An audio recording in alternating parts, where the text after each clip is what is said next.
Bonjour à tous, comme vous avez pu le constater sur la vidéo, nous allons parler du canoë, plus particulièrement du canoë course en ligne. Nous allons comparer la technique entre un débutant et un expert. Mais avant ça, un peu de vocabulaire. Sur cette image, nous allons pouvoir définir plusieurs termes. Le premier, la main supérieure, est la main qui tient la poignée tout en haut de la pagaie, la poignée qui s'appelle l'olive. La main inférieure est celle qui est située sur le manche. Nous allons pouvoir aussi parler de la jambe avant et de la jambe arrière. Cette position s'appelle la position de check. On peut voir que la jambe arrière a le genou posé au fond du bateau, ou plutôt dans une mousse, que nous appelons pouf. Le pied arrière est quant à lui posé sur une cale, nous apercevons d'ailleurs le talon du pagayeur. Enfin, sur cette image, nous voyons la position d'attaque, c'est-à-dire le moment où la pagaie rentre en contact avec l'eau. Dans cette position, nous pouvons définir un nouveau terme, qui est la flexion de buste. C'est le fait que le buste soit fléchi sur la jambe avant. Cette flexion permet de gagner beaucoup d'amplitude. De profil, nous voyons que la hanche du pagayeur avance largement. On appelle cette position la fente avant. Elle permet elle aussi de gagner beaucoup d'amplitude. Passons maintenant à la comparaison entre l'expert et le débutant. Voici le débutant.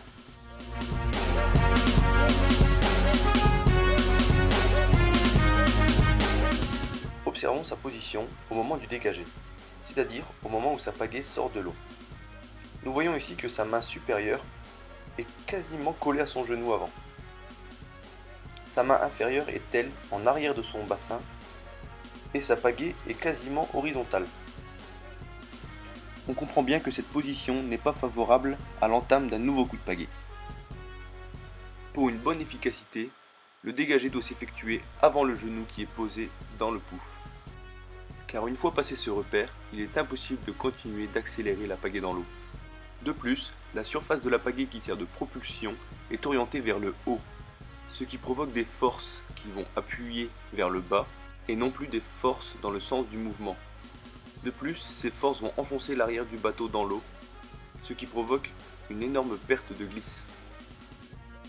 Nous allons voir maintenant comment est positionné l'expert à ce même moment du coup de pagaie. Commençons par regarder sa main supérieure. Nous voyons qu'elle est quasiment à la hauteur de son épaule, alors que le débutant, lui, l'avait au niveau de son genou. Nous verrons que ça sert dans le mouvement à repartir sur un nouveau coup de pagaie avec plus d'efficacité. Regardons maintenant sa pagaie. Nous voyons que sa pelle sort à peu près au niveau de son genou, c'est-à-dire le repère qu'on avait donné tout à l'heure. Il sort donc sa pagaie avant de perdre de la propulsion. Après le dégagé, observons le déroulé du coup de pagaie en partant de la position d'attaque. La position d'attaque ici est plutôt bonne, nous voyons une fente avant largement ouverte et une flexion de buste plutôt raisonnable. Voyons ce qui se passe ensuite. La fente avant et la flexion de buste ne sont utiles que si elles sont bien utilisées ensuite. Ce qui n'est pas le cas ici, car nous pouvons voir qu'il s'enfonce au lieu de se redresser. Il se redresse beaucoup trop tardivement et sort sa pagaie très loin derrière. Il termine son coup de pagaie sur la position que nous avons décrite précédemment. Observons maintenant le déroulé du coup de pagaie chez l'expert. Nous retrouvons ici notre fente avant et notre flexion de buste.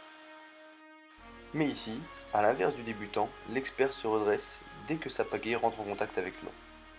Ainsi, la pagaie reste verticale dans l'axe longitudinal beaucoup plus longtemps, ce qui permet une propulsion plus longue et plus efficace. On voit aussi qu'à l'inverse du débutant qui s'écrasait en fin de coup de pagaie, ici l'expert se redresse et se grandit au maximum en s'apprêtant déjà à entamer un nouveau coup de pagaie. Ainsi, nous avons vu les différences les plus flagrantes qu'il y a entre un expert et un débutant en canoë-kayak, et aussi les bases de la technique du coup de pagaie.